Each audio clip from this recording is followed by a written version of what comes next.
The last lecture we did of the series, the 70 most difficult questions, was dreams. What do dreams mean? So now we're on to something similar, and that is prophecy. Nevuah and Ruach Hakodesh. Ruach Hakodesh is divine inspiration. What is Ruach Hakodesh? What is Nevuah exactly? And B'ezrat Hashem, next week there will be a special lecture about Nevuot she'itkaimu, she'itgashmu, prophecies that actually materialized and came true. We can't do it all in one night because there's just too much information to cover in one night. So today will be more of an introduction as to the differences of these means of being able to receive information, means of being able to receive information about the future, about the present, and so forth. So we need to understand what they are exactly. But before we begin to discuss prophecy in Ruach HaKodesh, we need to go through a few ideas, especially for those of you who may not have been here when we discussed what neshama is, what exactly is the soul. After all, we are dealing with a spiritual world that exists or coexists together with a physical world. There are two kinds of worlds, the one that we see and one that we do not see. And in the same way that there is a physical and spiritual world, there are physical creatures, including human beings and animals, and there are spiritual beings, like the angels and somewhat the demons as well. The human being is very unique in the fact that he consists of both a physical part of him, the human body, and a spiritual part of him, the soul, the neshama. And it's through this neshama, it is because he has a spiritual part to him that he can actually relate or connect to the spiritual world. We are able to see for ourselves how we connect and relate to the physical world, where we eat and we walk and we interact with all that there is to interact in this physical world. We do not, however, see the spiritual world, but we saw a little bit of a glimpse of that spiritual world when we discussed dreams. After all, what happens in dreams is that physical body that we're so familiar with is at rest during the night, and because it is at rest, the neshama that is pretty much caged in a whole day is able to express itself a lot better. And depending on the level of the individual, that neshama, or a portion of the soul, is able to rise, as our tradition says, and reach heights depending on its level. And depending which heights it reaches, it is able to see certain things, including souls that have already departed from this world, an uncle, a grandfather. And that is why sometimes we are lucky in our dreams and we see those who have left this world, but they are not necessarily all true dreams. They're not necessarily messages of any like, because we did explain that after all, dreams do contain a lot of sheker, a lot of imagination, memories of the past, and so forth.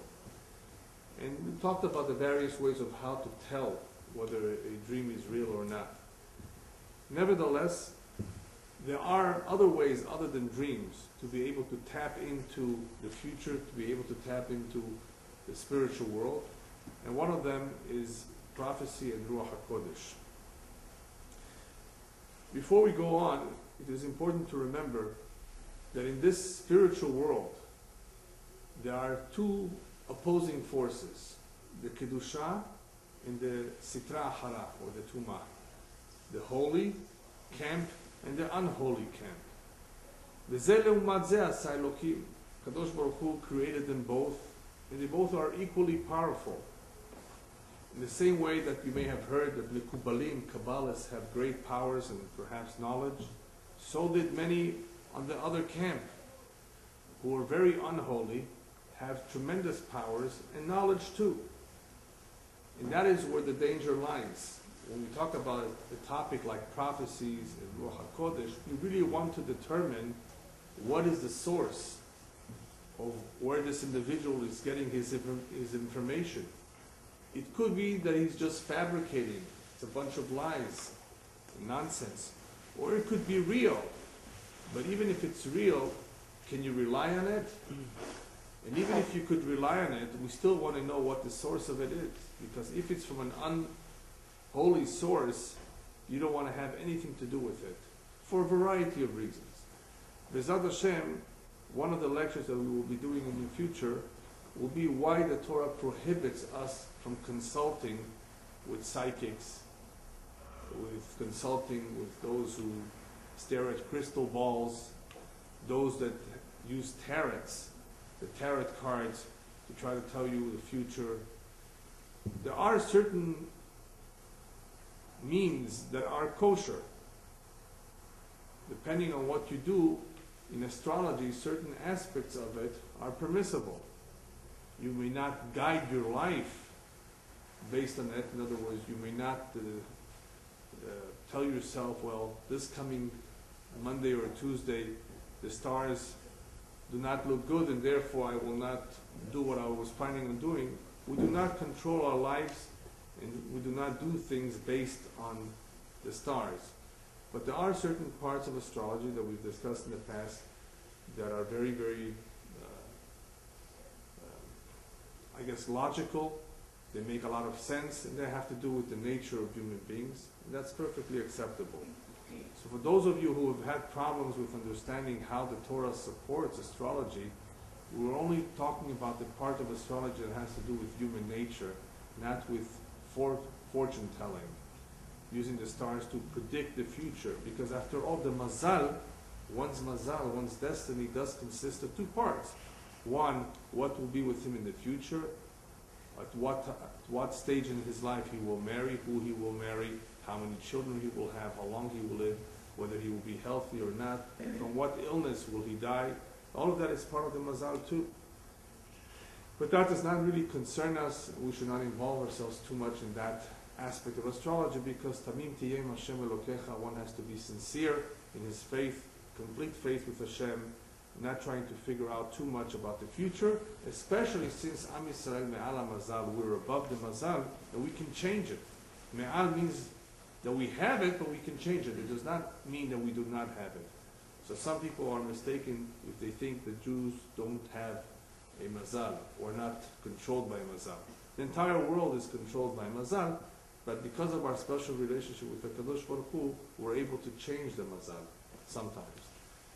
Then there's the part of the Mazal that deals with human nature, character, traits, and so forth, that is also very difficult to change, because you are born who you are, and you will be what you always were. But we can control ourselves, we can refine our characters, we can become better people, and that is what distinguishes the good from the bad, the angels from the wicked, the righteous from the bad people, whether they work on themselves, whether they control themselves or not.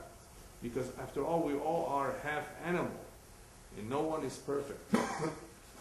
And because of that, we will always have struggles and challenges, whether it's at home between husband and wife, whether it's with our children, or in our society, interacting with other human beings.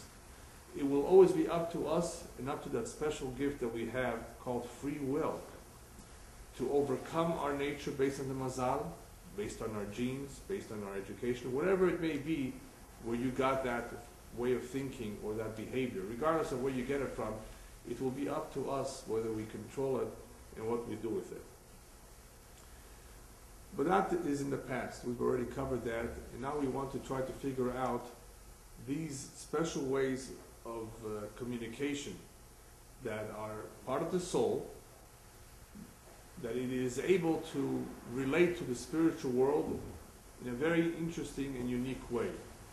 But as I said before, it is possible for others to have that power too, and it's not something necessarily unique only to the Jewish people. And that is why we always want to know if that individual who is so unique and is able to predict incredible things, or is able to know certain things, where is he getting all that information? From the Tzaddik Dusha, from the holy side, or from the unholy side?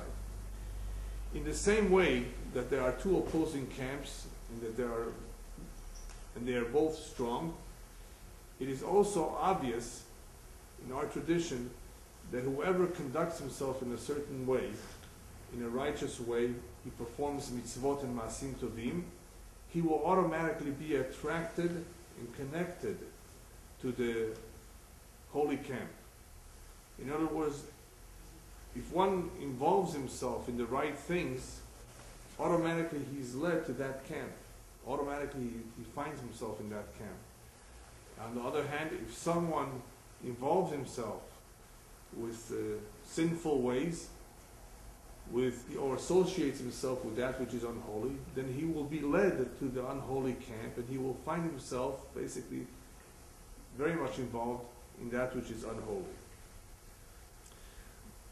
This is important because what I'm about to tell you is not just how these methods or how these individuals are able to get the information they get, but also because of the fact that these two are so great, such great levels in themselves, Ruach Hakodesh and Nevuah, we will also see how the individuals who get to the top, who are able to acquire these powers, are also very, very special people. In other words, Ruach HaKodesh and Nevuah will be a way for us to see how the human being has incredibly developed in a spiritual way to become almost like an angel. In other words, it is possible for this half animal, half angel that we call a human being to be more angel than animal. Or, as unfortunately we've seen too much in our history, where people have become more animal than angel, where they have killed and robbed and done such terrible things. So we're born with the potential to be either more of an angel or more of a monster. And you never know that by looking at a baby, because they're all cute. It is only after a person has lived his life, when you're eulogizing him, that you could say he was a real good man. He was an unselfish man. He didn't really think only about himself. He was righteous. Or the other way around, he was stingy, he only thought about himself. So it takes a whole lifetime for an individual to see what he does with himself. So we all have the ability of going either way. But this lecture will prove to us that those who do grow and become Nevi'im, prophets, or attain the level of Ruach HaKodesh, have demonstrated that they have used their free will to attain great heights. They have attained levels that every human being can attain depending on how he conducts himself. So that's the importance of this lecture too, is not only to show us what we can acquire as far as information and how that is available if we tap into the spiritual world, but also how the human being on his own can attain great heights spiritually without the information, just himself become a better person by doing certain things. On the other hand, of course, if a person were to become very base, very animalistic, and commit himself to a lifestyle of avonot, of sins, then of course he will be not only lowering his level, but he will be pretty much indifferent to that which is holy. Indifference means that if you say something nice to him, if you try to inspire him, it will not do any good. There will be a block wall there. Because the more one gets away from holiness, the more one is immersed in impurity and in avon and in sin, all of this does not speak to him. He's not attracted, he doesn't care about it, he's not interested. And this happens a lot to those who have become very materialistic. They're so materialistic, that's a nice word for saying somebody's on the wrong side. Materialism is not bad, but it's very, very close to being part of that other camp. Because he who is very materialistic is so far from the tachlit, from the real purpose of why he is in this world, or why he's alive. So therefore he's so detached and cannot imagine for one moment what spirituality is all about. He listens to a speech and it doesn't impress him. And that's only because he has set up a block wall between him and that which is holy. So unfortunately, these are the side effects or the consequences of one who has chosen to go to the other camp instead of being focused on his real tachlit, his real mission, which is to be a servant of God, Jew or non-Jew. We're all here servants of Hashem. Each one has a unique mission. The Jewish people have a different mission. But unfortunately, the Yetzer Hara, the evil inclination, pulls us away, and that is a challenge of life that we all have, all of humanity has. Some, however, have chosen to become special servants, and they, if they are lucky, will be given this gift of Ruach Hakodesh, or maybe even Nevuah, prophecy.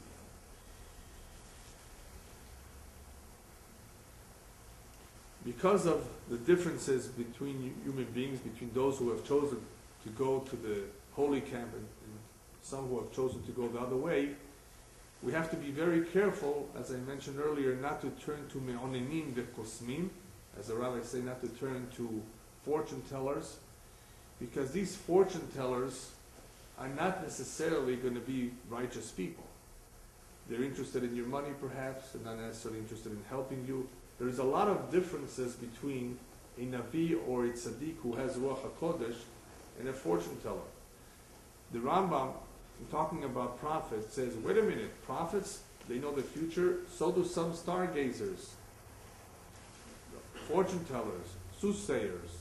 What's the difference between them? So the Rambam says, what the prophets see has a lot more clarity. It's real. What these people tell you is not guaranteed. It's not 100% certain that what they say will be true, because they do not see with so much clarity. It is true that there are powers out there that allow people to see or to know certain things. But if it's not coming from the holy side, if it's not prophecy or Ruach HaKodesh, then it will never be pure, and therefore it will never be something that you can depend on, not something that will be 100% for sure.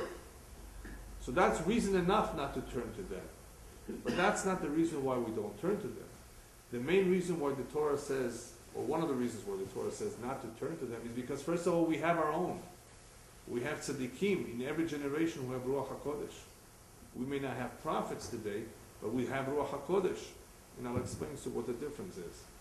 So the Torah does not want us to go there where we have our own.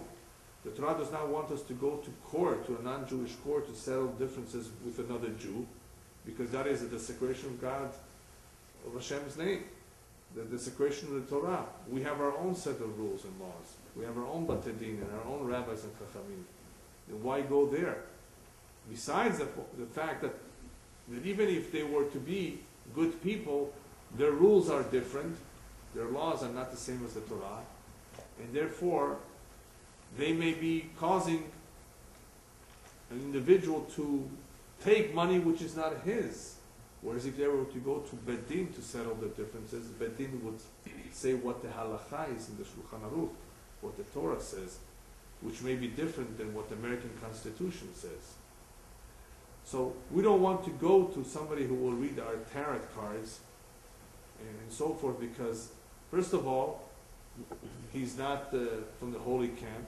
Second of all, he does not have all the truth. And we have our own. We have our own tzaddikim, Ruach HaKodesh, that what they will tell us is much more certain than what anybody else can tell us. And the same is true, even though it's a whole different topic, the same is true with marriage counselors. Even though there's a lot of specialists out there who know a lot about what they're doing, supposedly, they know, they're talented, or they have experience, but they may not be able to guide you according to the Torah. They will be guiding you to what they think is right, which many times is not correct.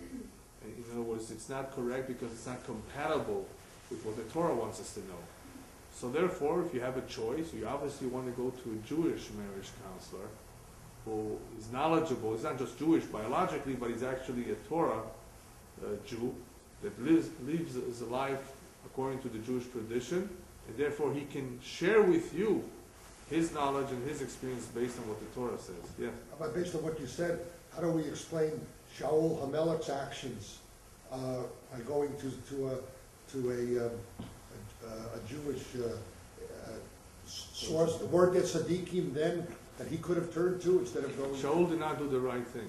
It's obvious from the commentaries that Shaul HaMelech, by consulting with the medium, was not doing something right, something which is actually forbidden by the Torah.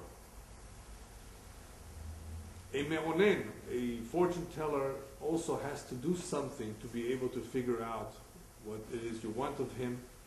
A tzaddik that has Ruach Hakodesh, divinely inspired, he always has the divine inspiration in him, and he does not have to do a ma'aseh, which is therefore a lot more powerful than any fortune teller. Rabbis tell us that a chacham is adif min navi. A chacham, a wise man, is even better than a prophet. What could be better than a prophet? What they meant is as follows. What is prophecy? Briefly, prophecy is a communication with Hashem, usually for a specific mission that needs to be transmitted, a message, and it is given at a certain time, at a certain moment. Ruach Hakodesh is there all the time. You go to a tzaddik who has Ruach Hakodesh, and he has Ruach Hakodesh in the morning, in the afternoon, and in the evening, at all times. Whatever you ask of him, you seek his advice. If he has Ruach Hakodesh, it will always be present. So Chacham adif min navi. A Chacham meaning in this case a Chacham that has Ruach Hakodesh, not just wisdom. Chacham is better off than a Navi because he's always knowing from the upper worlds. He's always in touch with the spiritual world, and always will be able to guide you according to what is the best advice for whatever situation that he's being asked or consulted for. So Ruach HaKodesh is a tremendous power where an individual, a human being, is able to tap onto that which is spiritual, that which is pure, that which is from the side of the Kedusha. But in order to get there, he has to work on his midot, he has to work on his character, he has to go through many levels of refinement until he's able to obtain Ruach HaKodesh.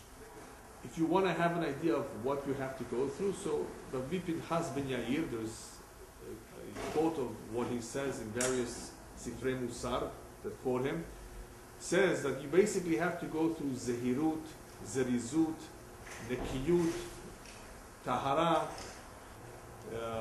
Kedusha, Perishut, don't remember the exact order. You have to go through all of these levels which involve being cautious from sin, being clean, being diligent, being pure, being poresh min ha'olam, in other words, not being very materialistic. After you've gone through all these levels where you become very, very strong in controlling your Yetzer Hara, only then do you reach the level called anava, humility, after which you are able to reach Ruach HaKodesh, Gilui Eliyahu, Tchiyat HaMetim, the ability to see and communicate with Eliyahu HaNavi, the ability to even bring back the dead. These are the levels, the highest levels of all. So Ruach HaKodesh is all the way up there, being divinely inspired. If one does not work on himself, what happens is what I said before, there will always be a masach, a partition between him and the spiritual world.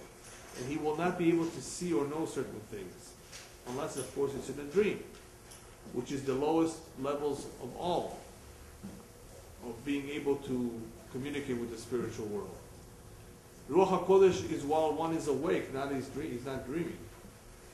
But because one is very materialistic, because one is still in a very, very physical world, he's not able to see. He has like a block wall in front of him. Whereas animals, because they don't have a neshama, there's nothing to block them. So their senses are much more developed, and their eyes can see, and their ears can hear, that which human beings cannot hear or see. According to the Kabbalah, birds, because of their element is a higher element, they are not from the earth or water element, they're from the air element, which is higher than the other ones. So they're able to tap onto certain things that they hear, that their antennas pick up Bashamayim. They are able to hear kruzim. They are able to hear announcements in heaven. The Kabbalah says, and sometimes, if you speak bird language, right, you will be able to know what they're talking about, what they have just heard. Because as the Zohar says, right before a person passes away from this world, about 30 days before, even the birds know it, that this man is a goner, that this man is leaving. How do they know? Well, there's different ways to tell. But one way they know is that they have heard. They may have heard a cruise in the Shamayim about an individual. But I'm sorry to tell you that there are no schools that teach bird language. So you're out of luck if you want to hear a bird. But there are other types. There are other kinds of birds that you have to be concerned with. You know, Ke'ofa Shamayim Yolich Takol, as the pasuk says, that the bird will lead the voice. In other words, the walls have ears. You have to be careful what you say because the voice travels. A birdie will pick it up. That's just a mashal that you have to be concerned about what you say. A lot of birds go through Jerusalem from all over the world. Yeah. They end up right. crossing. So birds are able to pick up what they hear either because they're higher, as the Zohar says, or because their element is of a higher nature, and because of that they are more pure and they're able to pick up certain information.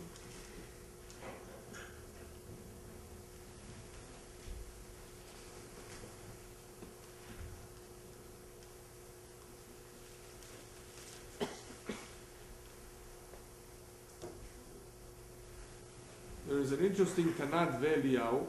Tanach ve'Eliyahu is a midrash that was dictated by Eliyahu Navi. It says as follows: Nishba'ani, I swear, ben ish, ben isha, ben gever,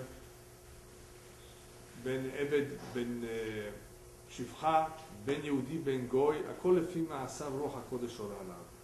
Eliyahu Navi basically says like this: I assure you, I swear, that whether it's a man or a woman, whether it's a free man or a slave, a Jew or a non-Jew, regardless, depending on his deeds, he will be able to reach, to attain Ruach Hakodesh.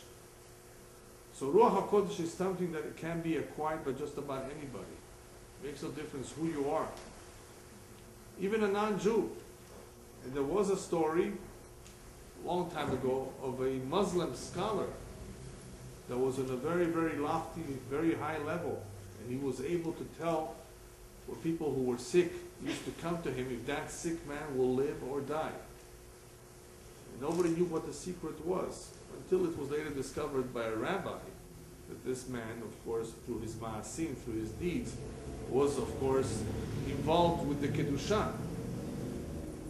And I say the Kedusha because there are people who know all sorts of things from the Tum'ah, either because they communicate with demons or because of other activities that they're involved with, but they will never know everything there is to know. Certain things can only be learned from the Kedusha. So therefore, this is a very important statement that Tanach Eliyahu makes, that anyone in any generation at any time can attain Ruach HaKodesh depending on his ma'asim, on his deeds. And Baruch Hashem, we have seen great people who have Ruach HaKodesh, and they have proven it so because of the things that they've said, that they have revealed, that it's obviously coming from Ruach HaKodesh, not from any other source.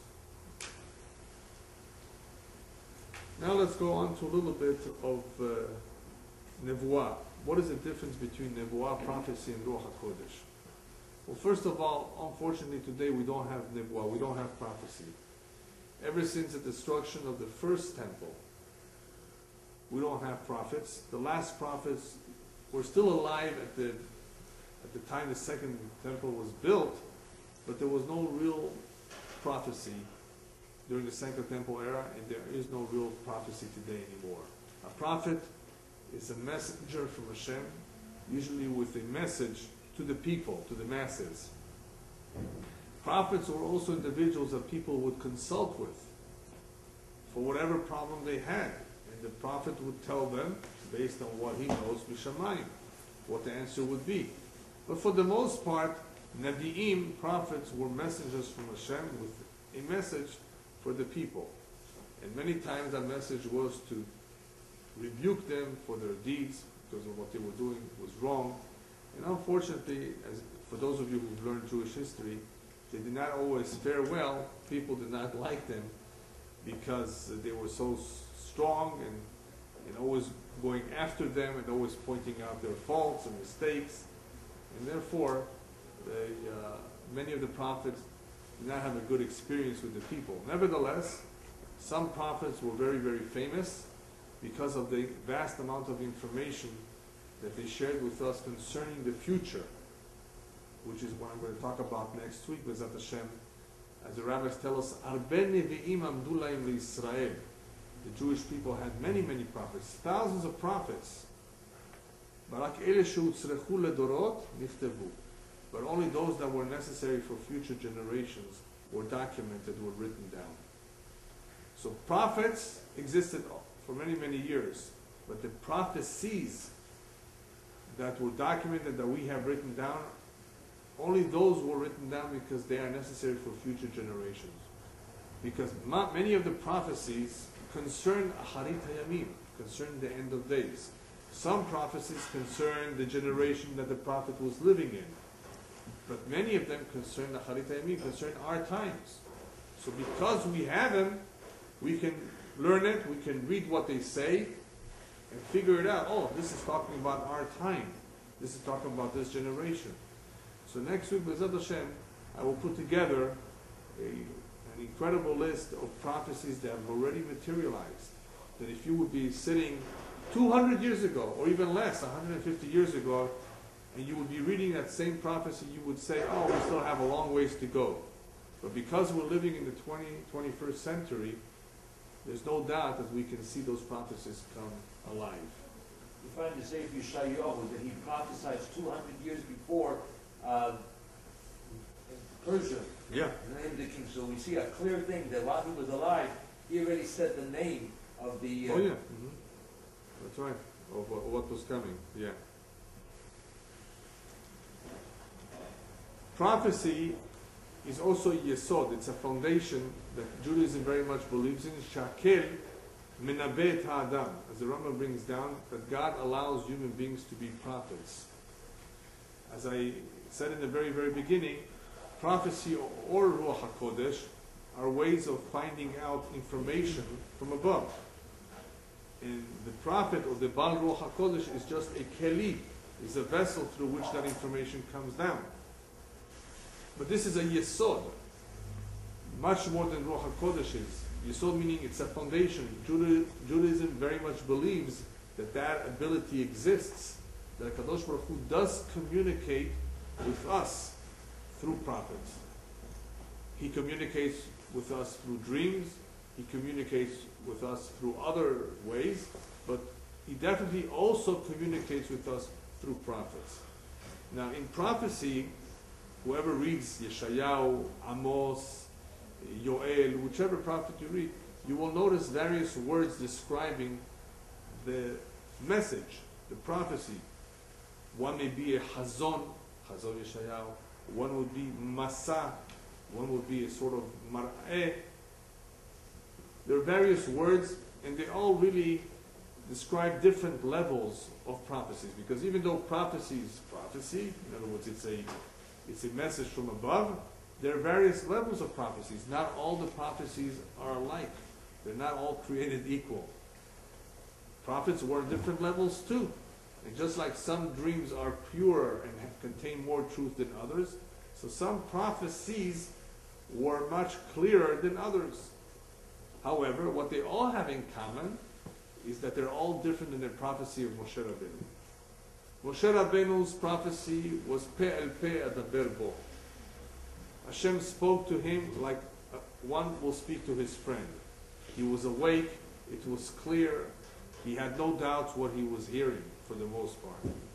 Whereas the vast majority of the prophets, what they saw and heard was only at night, Or if it was during the day, they would be walking down Beverly Boulevard, and all of a sudden a prophecy will come to them.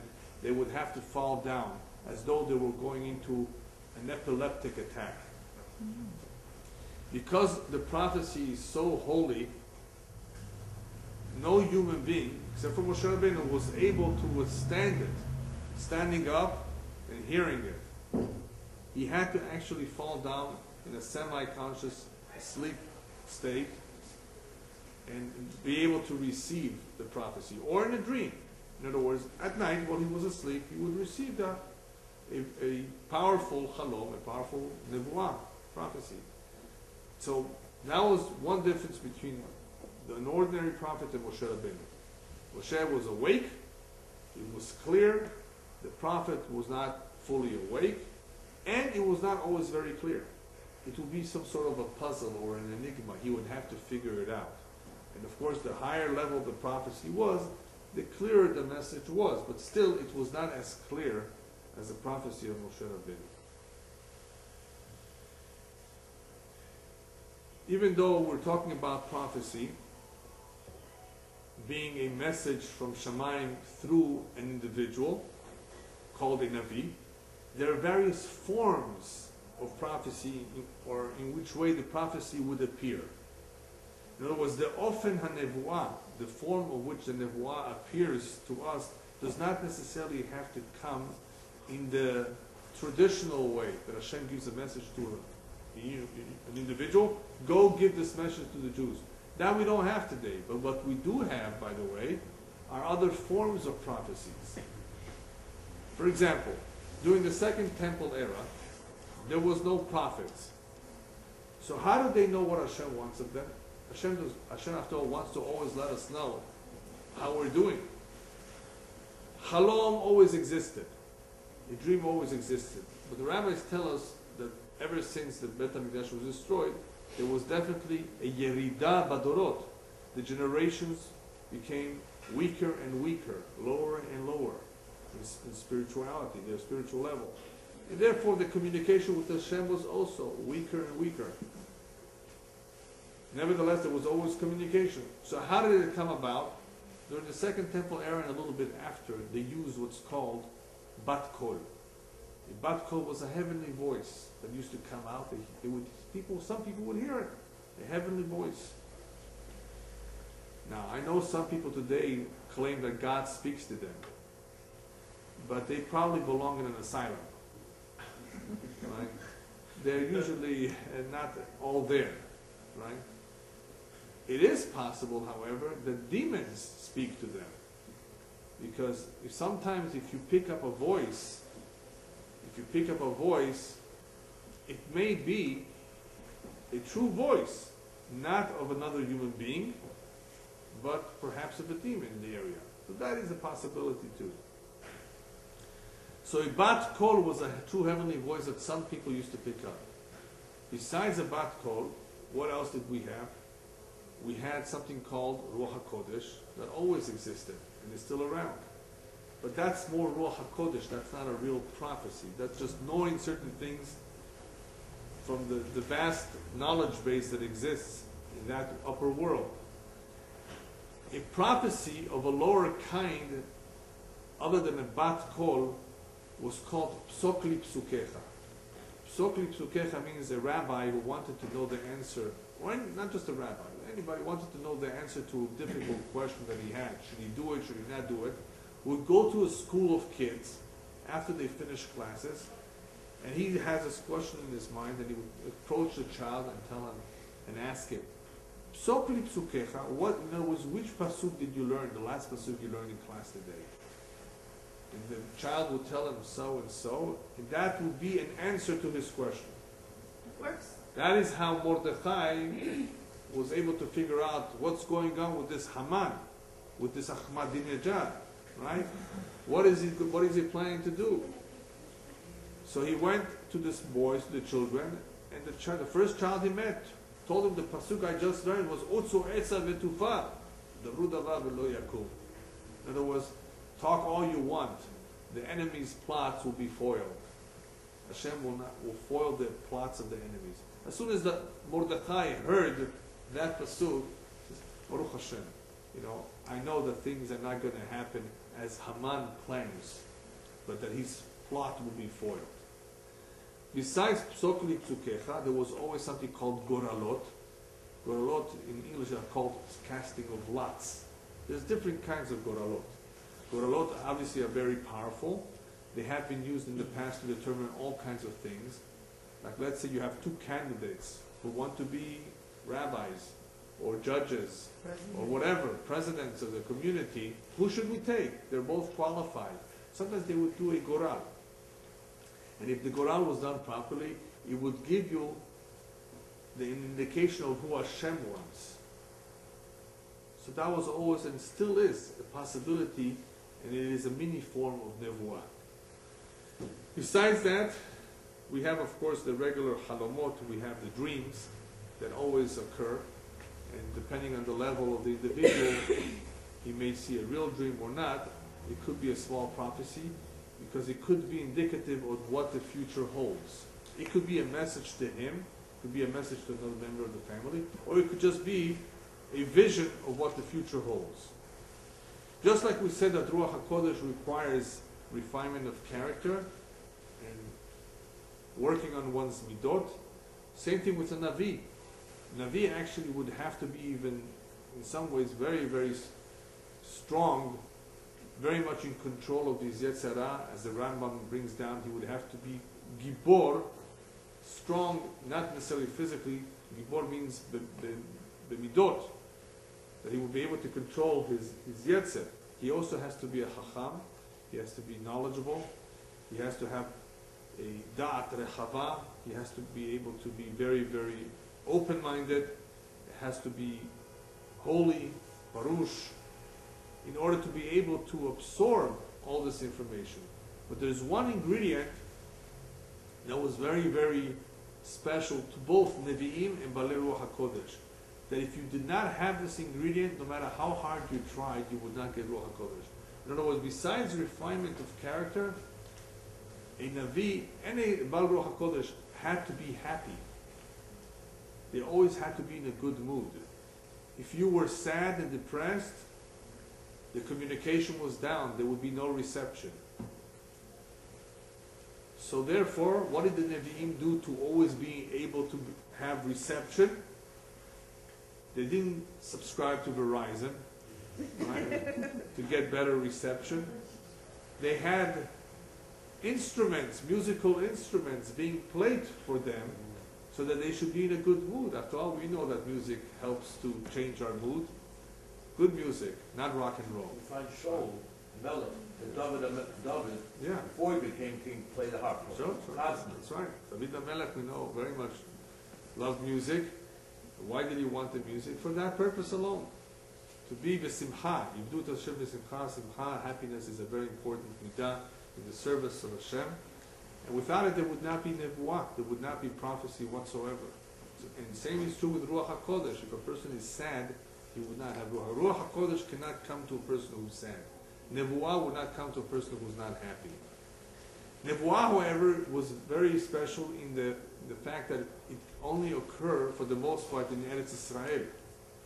It would not occur in Pakistan. So if a Navi was visiting another country, he would not necessarily get a Nevuah from Shamayim. Only, for the most part, only in Eretz Israel. What about the Rabbi who was in New York? What is that? What would you call the Rabbi in New York? I said before that there are tzaddikim in every generation that have Ruach HaKodesh. Today there's no Nevuah, there's no prophecy, Ruach but there's a HaKodesh. level of Ruach HaKodesh in every generation. And every one of you can attain that level too. Those who have worked on themselves, those who have refined their character and have grown spiritually, attain automatically Ruach HaKodesh. And therefore, when you speak to them and seek their advice, whatever they tell you will be the right advice. So even though today we don't have Nevuah, the rabbis tell us something incredible. There is one form of Nevuah that is still around today. And that is a Nevuah that was given to children and to those who are not mentally fit. טיפשים. Shotim. שוטים. Those who are not mentally fit, just a nice way of describing a whole lot of individuals who are not, mentally fit. Included in this category are autistic children. And recently, it has been demonstrated that autistic children are great neshamot of tzaddikim who have come back in a reincarnation in this physically limited child for a tikkun. A tikkun, in other words, that is their way of repairing whatever it is that they did in the previous lifetime. But because this is the neshama tzaddik, and because of its limitations, its physical limitations, the neshama is still in tune with the spiritual world, and therefore it is able to communicate to us, if you know how to communicate with them, certain things that they are allowed to tell you. They don't know everything, they're not prophets, they don't even have Ruach Hakodesh necessarily, but they are vessels. They are vessels of receiving information from the spiritual world. Hashem therefore uses the vessel of a child who is tamim and who has not seen the child, or the child hasn't done anything yet. Hashem uses the vessel of children and of autistic children, of those who are not mentally fit, to communicate with us nevuot ktanot, certain prophecies, even in our days. So that is still possible today. Nevuah, prophecy, because it's so powerful, it's also very sensitive, very delicate. What if somebody who's not Jewish comes and tells you that he's just had a prophecy in that you should become Christian? That's his prophecy. What are you going to do? Should you believe him? So the Torah already forewarns us and anticipates that all of this is going to happen in the future. There will be a lot of smart Alex, as I like to call them, who will attempt just about anything to mislead the Jew. Somehow they're bothered by the Jews. So they will try to mislead them to convert. And what are they going to do? They may even try to convince you by making a sign from heaven. A great sign. Otot muftim, wonders, miracles. They will walk on water. And what will you do? You will be impressed. You will say, really? This man is incredible. Maybe I should do what he does, what he says. The Torah says, first of all, if he goes against the Torah, you already know he's false. Number one, there's no questions asked, no doubt about it, because the Torah is a book that has been sealed. Sealed meaning that there is no way it can be altered. The Torah anticipated that there will be false prophets and warns you about it, that they will come and attempt to mislead you. Don't follow them. And therefore, anybody who tries to mislead you from the Torah, you know he's false. A real prophet would never mislead you. He will always tell you to strengthen yourself. He will rebuke you about why you haven't been doing the mitzvot properly. But if he tries to take you away from the Torah, you know he's false. That's number one. Number two, a prophet, because he's such an incredible individual, because he may have such an important message, he would be tested. We wouldn't just listen to anybody. Every prophet would be tested. How would we test a prophet? Well, besides his character, there has to be a man of integrity, a man of good character. Besides that he's observant, religious, besides that, he has to prove it. How does he prove it? He predicts the future. And if he does it several times and it always comes out true, then he has a hazakah. Then he has basically a good reputation, and therefore he's reliable. What happens, however, if the prophet predicts some terrible things are going to happen? Terrible news. And those terrible news do not materialize, he can still be a real prophet. Why? Because bad news can be canceled. A bad decree can be canceled from above. A good decree is almost never canceled. So if he promised rain and he did not deliver, then you know he's wrong, he's false. But if he promised something terrible is going to happen, a major earthquake, a major thing is going to happen, that is bad and it didn't happen, it doesn't disprove him. He could still be a true prophet, only the decree was canceled. Nevertheless, this will be one way of figuring out if this man is for real. He would have to predict the future.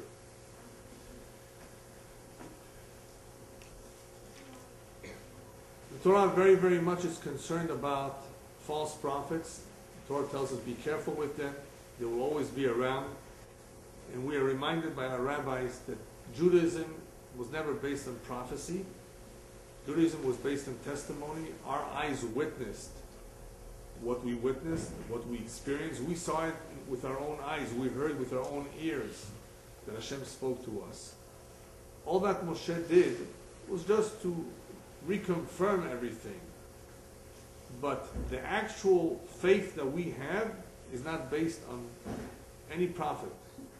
Why not?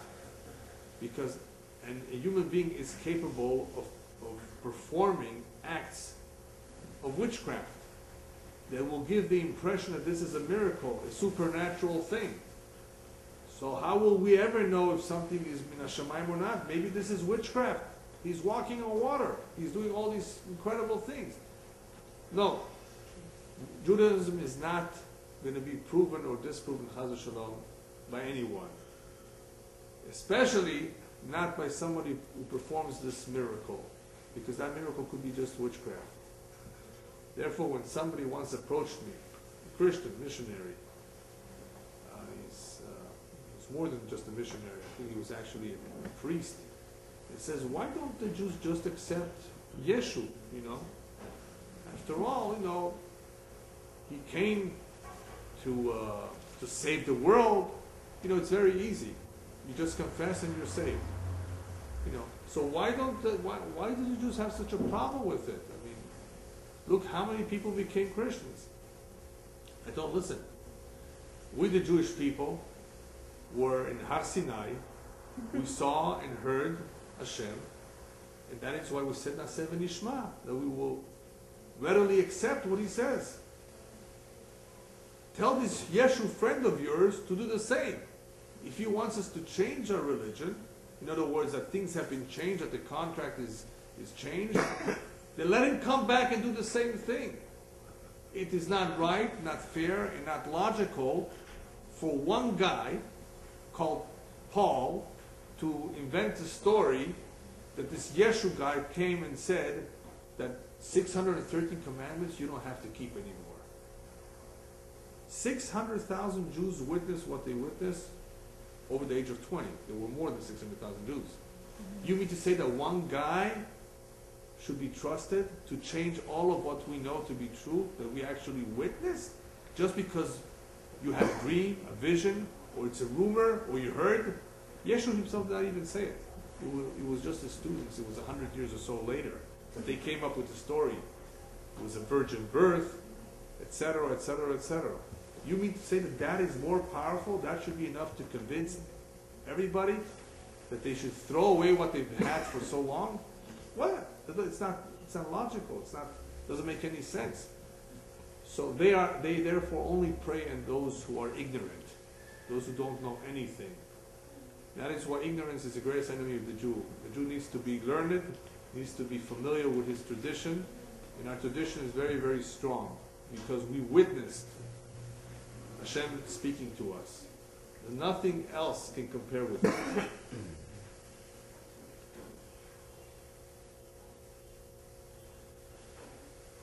Okay, just want to finish with what we're going to cover with Hashem next week, that many of the prophecies that we do have documented concern the end of days. And even though we don't have prophets today, things that are about to happen are still communicated to the tzaddikim of the generation. Because the tzaddikim of the generation, even though they're not prophets, they are the messengers of the generation, and they have to warn people what is about to happen. And I don't know how many of you are aware, but some incredible things are about to happen very, very soon. And many tzaddikim and mekubalim are hearing this or receiving this information somehow, and they're sharing it with us. And very soon, I think already, part of the prophecy of Yoel in chapter 3 is already coming true, where he says very clearly that many, many children, many ordinary people, men and women, young and old, will begin to have incredible dreams and visions of what is about to happen. Vayishpoch alehem et ruchi, Hashem says, I will pour on them my spirit. Even though some say that that spirit of prophecy will be after Mashiach comes, that's possibly true. Everybody then will know. But even before so, it is no wonder why many people today, more than ever, are having incredible dreams, vivid dreams and visions. And many of them are pretty much alike, meaning that there's a lot of truth to what they're seeing, that B'ezrat Hashem very soon we will witness the prophecy of Mashiach coming true. That is the greatest prophecy of all, of course. That is the prophecy that we've been waiting for so long. That is what part of what we've been so much longing for and waiting for. And that is the ultimate prophecy of all. Because that means that the Galut will come to an end. The Galut Edom as we know it. And Mashiach will come and will follow by Tchiyat HaMetim. So that's why this subject of prophecies is very, very important to us. A lot of our emunah and a lot of our hashkafa, of our outlook, depends on Acharit Yamim, the end of days, which includes Mashiach. Therefore, it is a very important part of our tradition, and I'd like to share that with you next week, B'ezrat Hashem, how many of those prophecies have actually already come true. And B'ezrat Hashem, if all those came true already, then we know the rest of them will also come true very soon. Cool.